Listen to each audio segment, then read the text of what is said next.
साइजी के रिहायशियों ने civil dispensary साइजी में बुनियादी सहूलियात की अदम दस्तियाबी पर शदीद तशवीश का इजहार करते हुए मुताल्लिका हुक्काम खुसूसन महकमे सेहत से फौरी इकदामात का मुतालबा किया है।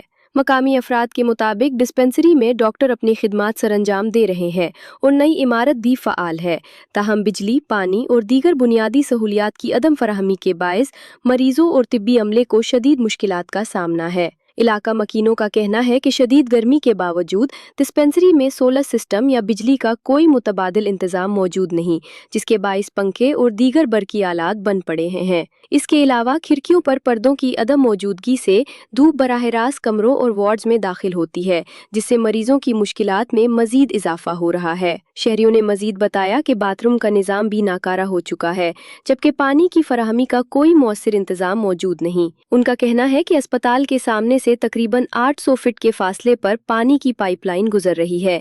इसके बावजूद डिस्पेंसरी पानी जैसी बुनियादी सहूलत से महरूम है। एहलियान साइजी ने याद दिलाया कि डिस्ट्रिक्ट हेल्थ ऑफिसर गवादर ने अपने दौरे साइजी के दौरान अस्पताल में बुनियादी सहूलियात की फराहमी की यकीन दहानी कराई थी, ताहम ताहाल इस पर अमल दरामद नहीं हो सका। इलाका मकीनों ने मुतालबा किया है कि सिविल डिस्पेंसरी साइजी में फौरी तौर पर सोलर सिस्टम नस्ब किया जाए, पानी की फराहमी यकीनी बनाई जाए, बाथरूम्स की मुरम्मत और खिड़कियों पर पर्दों का इंतजाम किया जाए, ताकि मरीजों और तिब्बी अमले को दरपेश मुश्किलात का खात्मा मुमकिन हो सके।